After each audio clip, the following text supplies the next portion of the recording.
My name's Alex Wood, and I'm general manager here at Volcano Winery.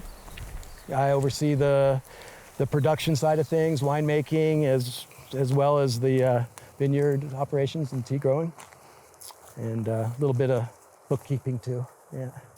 Yeah. So starting right here, what we see is we've got some olive trees right here, and this is kind of a cool project that we're working with the University of Hawaii. They came to us, and they're looking at sites around the island, and the university, especially CTAR, the community outreach part's always looking for new crops for Hawaii, you know, and that's, we got involved in tea, which we'll get to in a little bit.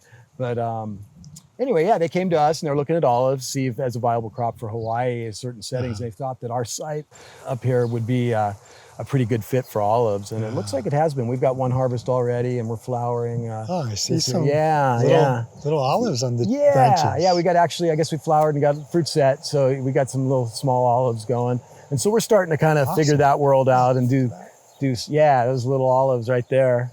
And so yeah, it's kind of a cool project. Nice.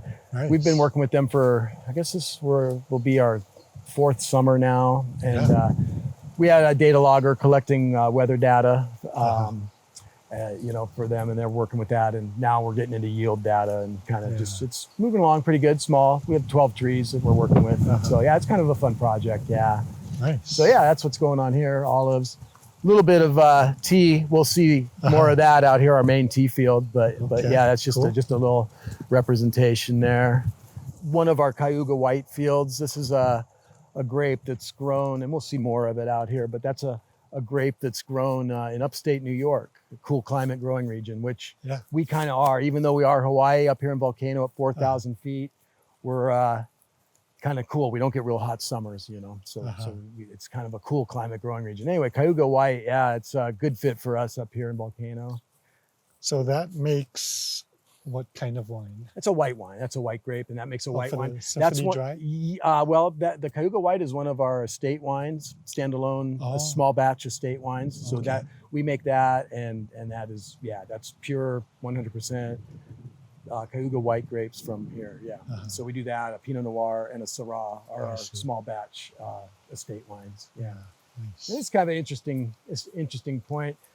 I kind of like to show people this. It gives a good indication of kind of the geology up here in Volcano. You know, you can see this is a collapsed lava tube system. This is a kind of a skylight is what they call this, when a lava tube. Well, you know all about this world. Not telling you anything. So yeah, this is after you usually get your shots. Yeah, this is many years later. So anyway, skylight here, kind of, and it's real porous. This site had it's part of the old Dillingham Ranch and then Kamehameha Schools.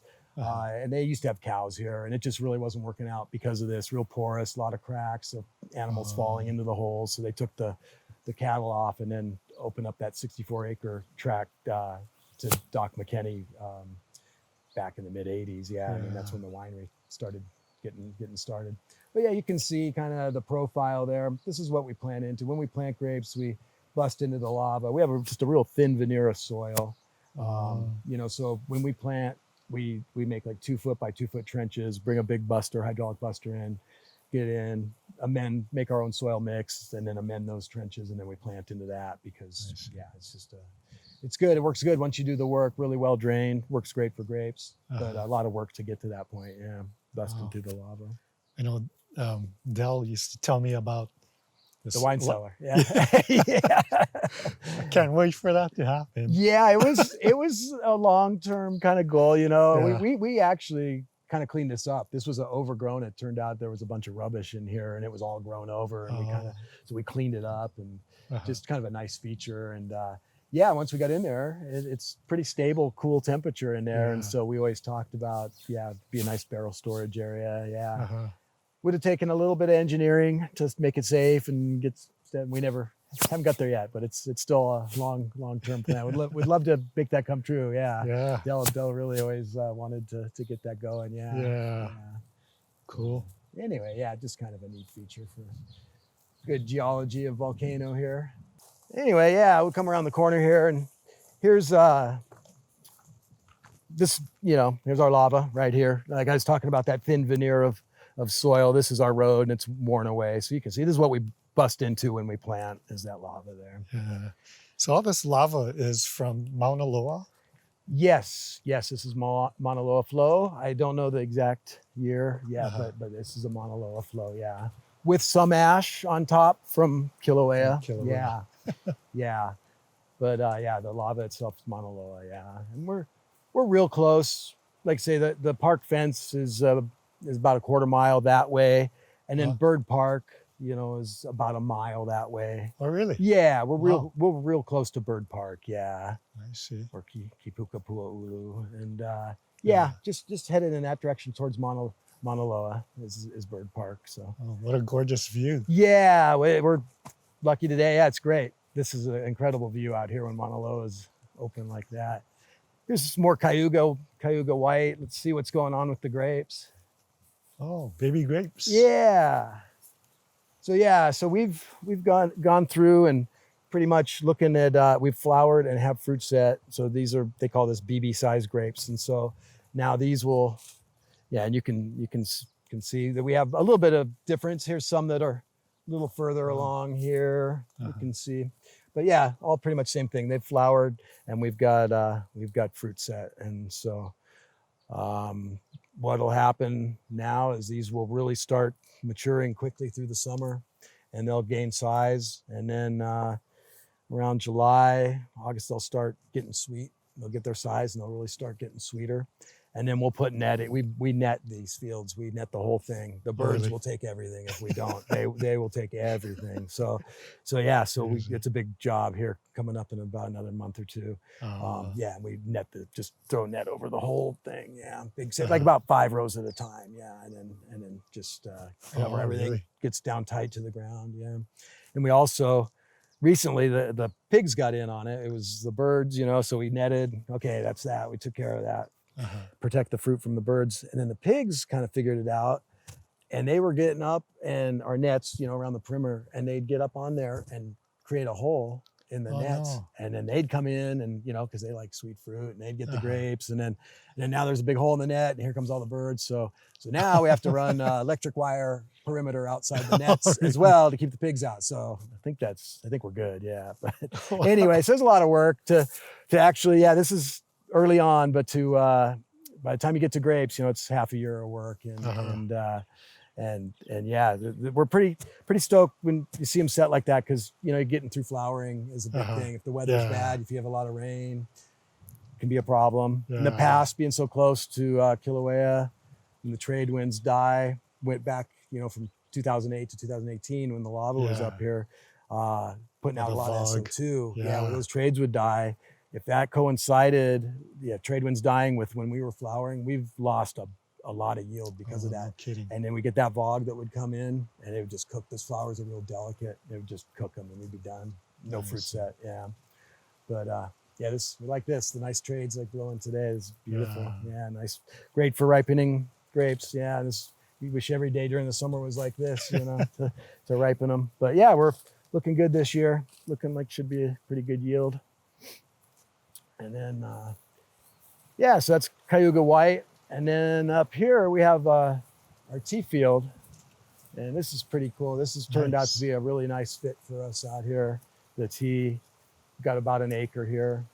And we have four different cultivars, Japanese cultivars. Again, going back to university, back in 2005, I guess we started, they were looking at, again, going back at viable crops for Hawaii, and tea was what they're looking at. We started getting into it and planning, just looking to diversify a little bit, and kind of went strong with it. Like I say, now we have about an acre.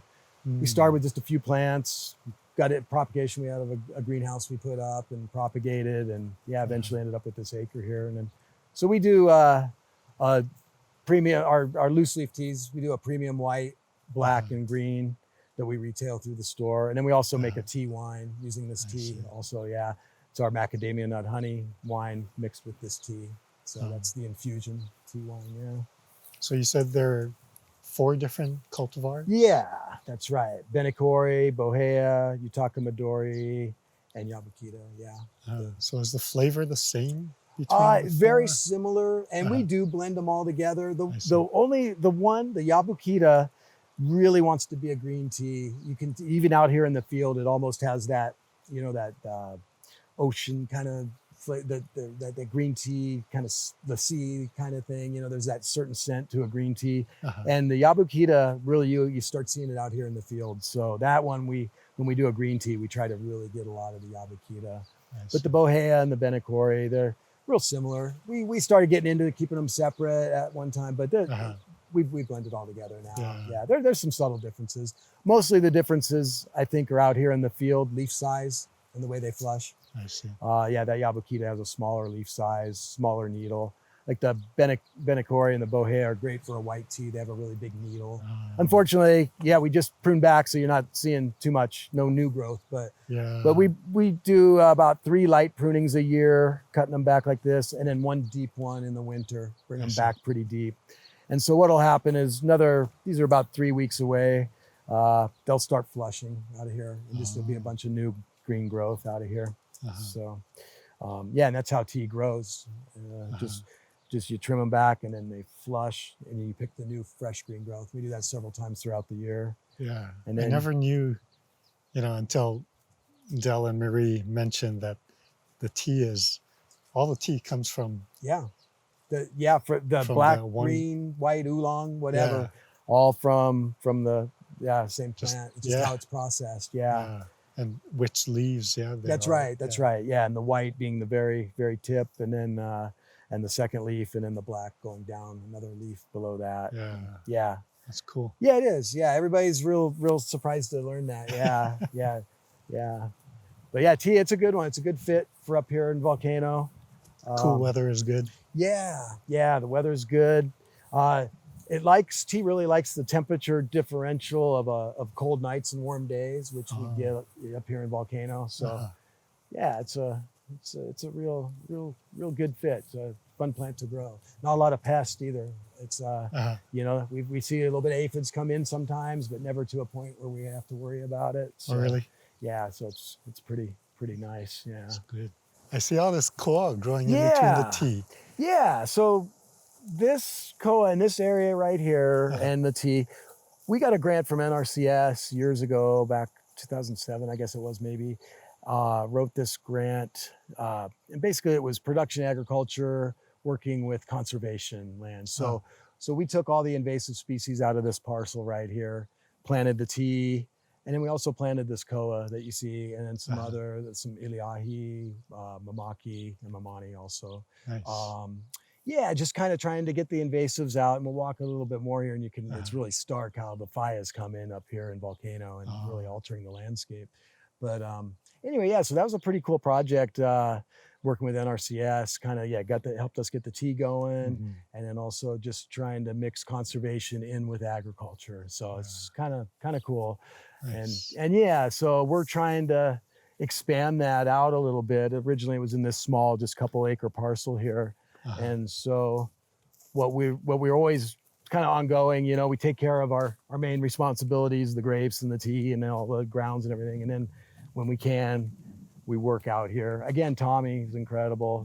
He's doing so much on his own out here nowadays since we've had to scale business back. And when he gets a chance, he comes out, and we're clearing the fire out here and getting ready to plant more, get some more understory stuff, some ali'i and palapalai and different things on the understory now. And that's a fig. We got some figs around here and there.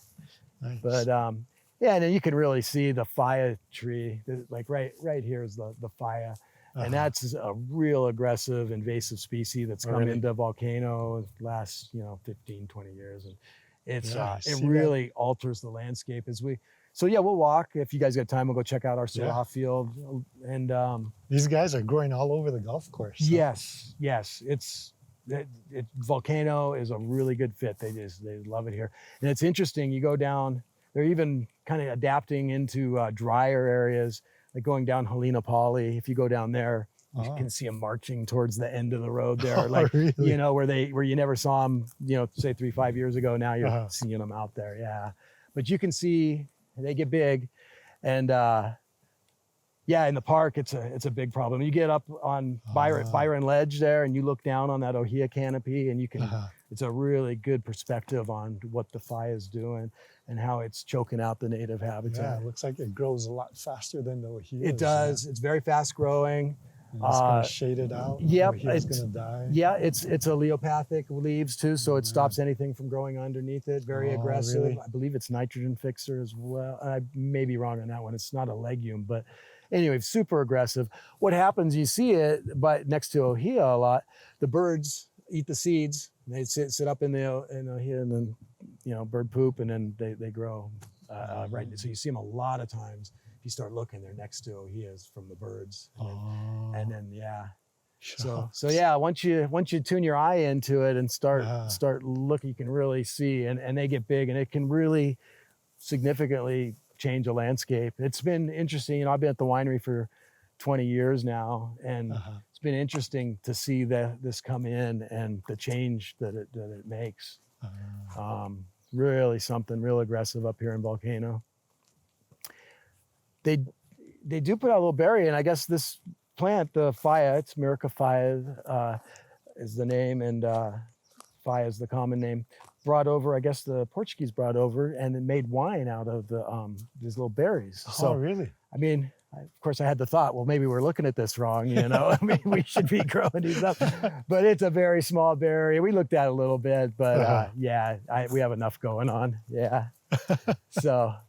But anyway, it's interesting that's how they came over. So yeah, down here, we'll head down, and this is a little, kind of a neat little area. This is our Syrah field down here. Nice. Syrah, we grow, so like I mentioned, the estate wines, the Cayuga, Pinot Noir, and then the Syrah are our three estate wines. And normally you wouldn't see Syrah and Pinot Noir grown in the same area. Pinot Noir is a cool weather, another cool climate grape like the Cayuga, a good fit here. But this is significantly warmer down here, this spot. And Syrah is such a robust grape and hardy, bold grape that's got a lot of headroom there. You can still grow it. Maybe it's not like Paso Robles or something like a super hot growing area, but still we've gotten some pretty good expression with the Syrah here. And had some really nice small batch of state grapes. So yeah, this is nice. Pretty cool. Yeah, and these guys are a little behind. Their grapes are a little smaller, a little harder to see. They're hidden in the canopy. But here you can see. Yeah, here's some. They're a little bit behind on the Cayuga that we were looking at earlier. So yeah, and then it'll come through. A big part of the summer, the work we do is just freeing up those you can see they're hidden in there, and so the grapes, they really don't like any moisture in the summer when they're trying to ripen. So a big part of what we do, like say Tommy will be coming in here starting tomorrow, he makes passes almost every week, just kind of getting that foliage away from the grape bunches. Really? Just let that airflow dry it out. It's a big part of it. Canopy management in the summer is a lot of work, that and mowing and whatnot. But yeah, a big part of it is just opening those grapes up, because grapes, they're a vine, and if left on their own, they'll just vine. So they really grow really fast in the summer. So yeah, like say every week we go through and are just manipulating the canopy, opening it up, getting airflow through it. Very cool. So yeah, Syrah, this is a pretty cool little spot though. Like I say, you can see how we're sunk down, and it's super windy day today, but you can feel that it's not as much here, and quite a bit warmer down here. So yeah, that's why it's a good fit for the Syrah, and that's why we have the Syrah down here, this little zone right here. Nice. Yeah. So that's that, and I don't know if you guys want to check out wine production. That'd be awesome. Sure. Yeah, and then we got Pinot Field 2, which is nearby the wine vat room where we make the wine. We can check that out if you guys want. Yeah, cool. Yeah, might as well. We got the day for it, huh? Yeah, beautiful. Yeah. So I got hired right a year after Dell bought it. He bought it in '99, and then from Doc, and then about just almost to the day, a year later is when I got hired as an assistant winemaker. I had just gotten out of UH with an ag degree. Yeah. And Cool. the winemaker at the time was looking for an assistant. Business was good and growing, and yeah, he wanted to be an assistant. And they were looking for a chemistry background, which when you get an ag degree, you get a little bit of chemistry. And so yeah, I got hired as the assistant, and then the vineyard position opened up, vineyard manager position opened up, and that was a real good fit for me with the ag background. So I slid over, and for years was vineyard manager, and yeah, I was only in the vat room for about a year as assistant, out in the vineyard for years, and then the winemaker position opened up, and Dell asked me if I'd like to try to take that on as well. Yeah. And Cool. and yeah, so I took that over, and then was doing both, and then yeah, recently I'm general manager here in the last few years. All right, so yeah, we'll come and take a look at the winemaking area here. Catch Kian in action. Gonna turn that down. So yeah, that's Kian Toriano right there. How's He's it? the assistant winemaker. He's the guy making it happen in here. This is where we make all the wine. Yeah, he's got everything kind of torn apart right now, doing a lot of painting the walls, moving vats around and stuff, so things are kind of a mess. Yeah, we just missed it. He just added tea into that vat, and that's for the infusion. So that's what he was just doing, yeah. Oh, cool. So yeah, like I say, things are kind of torn apart here, but give you a little bit of an idea what's going on here. We start all our big batch wines, all our main production wines in this thing right here. It's got a big paddle in there, and we add our fermentable fruit, whatever that's going to be, jaboticaba, guava, honey, whatever. Then we add our yeast, and we get it fermenting in here. And once it starts fermenting, we move it into these bigger vats, which you can't hardly see, but we have big 2,000-gallon vats. I guess you can see over here is a better view. And then continues fermenting in there. And after a couple months, after fermentation settled down, those are big. Yeah, 2,000 gallons, yeah. So once the fermentation starts settling down, we let settle. And a big part of the process in winemaking, especially with most of our fruit wines, a lot of sediment in there from the fruit, a lot of suspended solids. So a big part of the process is clearing that up. So after it's done fermenting, everything settles out. We rack it, what's called racking. And yeah, we got this valve here. So all the heavy stuff settles down low. And then we about 3 times, let all that go, take the lead, they're called leaves, the yeast and all the other sediments from the fruit and everything. We go ahead and pump that out and compost it. And then we're just taking the liquid off of the top there. And we do that like about 3 times. After that, we filter it. It goes through several different filter pads and gets just cleaned up all the way down to right before we bottle 0.45 micron sterile filter. So yeah, everything's clean. So that's a big part of the process. And then for our estate wines, we do have these oak barrels here, and we do age our Syrah and Pinot to a lesser extent. It does get a little bit of oak, but not much. But anyway, so we do use the oak too, and that's more of a couple year kind of aging process where our fruit wine's ready to go, and like 8 months or so, and they're better fresh. Yeah, we don't age those. We get they're just brighter and better fresh. Yeah. So but anyway, yeah, that's it. We're still bottling by hand. Here's our bottler. 2 at a time. We pump wine into here, it fills up, and these fill up automatically, and fill with wine. There's our corker right here. It's got a little automatic switch right there, and boom, cork comes down and then done.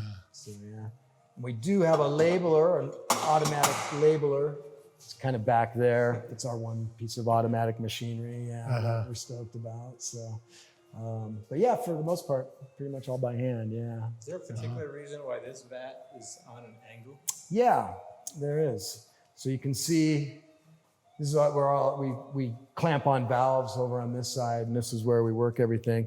And it's when we clean it out to drain the water all out. Yeah, we used to level it, and then we'd put it up, and every time and back, and then it was like, hey, we can just leave that up, huh? So yeah, so yeah, that's why. So yeah, just for the water to drain out for cleaning. Yeah, So I thought yeah. my camera, I thought the gimbal was at an angle. Oh again. yeah. I just calibrated this thing. Check it out. It's going the wrong way. Yeah. But yeah, that's why. So yeah, I don't know. Any questions in here about anything? No. Okay. Awesome. Yeah, we'll go check out the Pinot field real quick. Yeah. You know, that's kind of our Okay. last point of interest there, really. Walk through the back end here.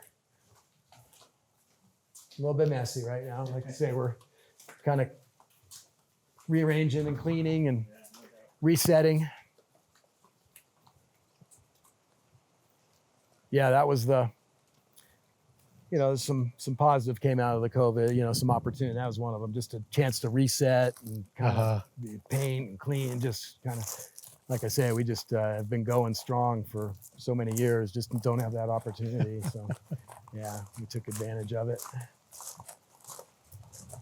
And that's the greenhouse. Right now we've got some fig trees and different things in there now, but that was part of that NRCS grant and that whole tea project. That's where we've got a little mist house in there where we'd propagate.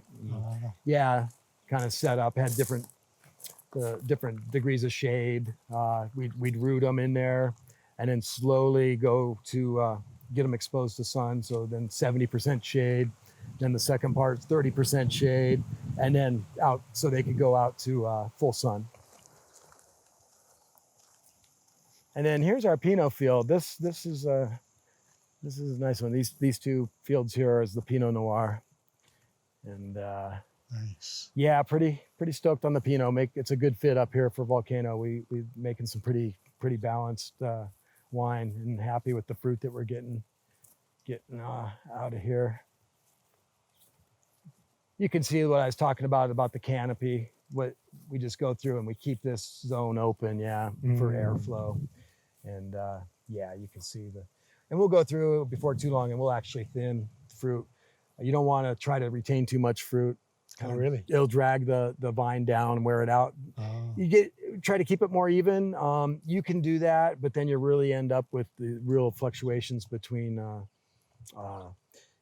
yields from year to year. So yeah, we try to just keep it even. And so yeah, we'll drop some of this fruit and even it out. And because as they fill in, it gets real jammed in there and the grapes get big. So yeah, we want that nice even airflow and balanced for the vine, not too much. Don't try to get too much fruit. So yeah, Pinot Noir. Nice. And that's pretty much what we got going here. This was a neat vantage point. Actually had some media come in here because we were so close in 2018. Yeah. It's got some great shots from here because we're so close to the caldera. It was something when that thing started going. Yeah, we're right here. Yeah. Yeah, but we had a lot of media. PBS, I think Nova came out here and took some shots from out here because it was right there. Yeah, it was amazing. Wow. Yeah. Crazy. Yeah, I sending video to my friends. They're like, "What are you doing? Get out!" And I'm like, "No, it's all right. It's not that kind of volcano. It's fine. It's all good." But yeah, it was pretty. Yeah, we were so close. The earthquakes up here were amazing. Real localized. I mean, you know all about that, how that was happening. But that caldera, the way that caldera as it was changing, the earthquake, just how when it kept dropping. Yeah. That cycle building up, peaking out at like 5.5. Yeah. Every 30 hours about roughly, it was really something. I think it was so localized. It wasn't outside of Volcano. Nobody, didn't really feel that out in, Hilo or outside past Mauna Loa Estates. It was all just right up here in Volcano. But yeah, everybody's a little on edge, just because it just kept going. Yeah. But it was pretty exciting. Had some pretty exciting tastings in there, tasting room packed. Everybody's, it was exciting times. Yeah. He had told us that the staff had little wagers going on when the next quake was going to be in. Sounds like you did pretty well. I did well. I cleaned up. I kind of cheated. I was kind of geeked out on it, and I was really tapped in pretty good to the USGS site, and you could really see the pattern coming after a while, and you could see as it was building, and so yeah, that was fun. So I may have cheated a little bit. I don't know, but yeah, it was fun. We had a good time with it. Yeah, or the pilot that we used to fly with, Sean Regier, he used to live a couple streets down. Okay. Yeah, so he would tell us about the earthquakes. Yeah. how once a day there'd be that one Yeah. 5 point Yeah. something. Yeah. So one day we were golfing, and we could feel earthquakes. Yeah. And Sean says, "No, No, that's not the 5." Yeah. Yeah. You know, Yeah. Were you around for? we were on the green when we actually had a 5.3 or something. Putting, huh? Yeah, neat. And you could, if you see the power poles. I mean, it was, big earthquakes. Yeah, all the time. Crazy. Yeah, it was something. So yeah, that's pretty much the nickel tour there. Yeah. Thanks for the tour. Yeah. Thanks, Alex. Yeah.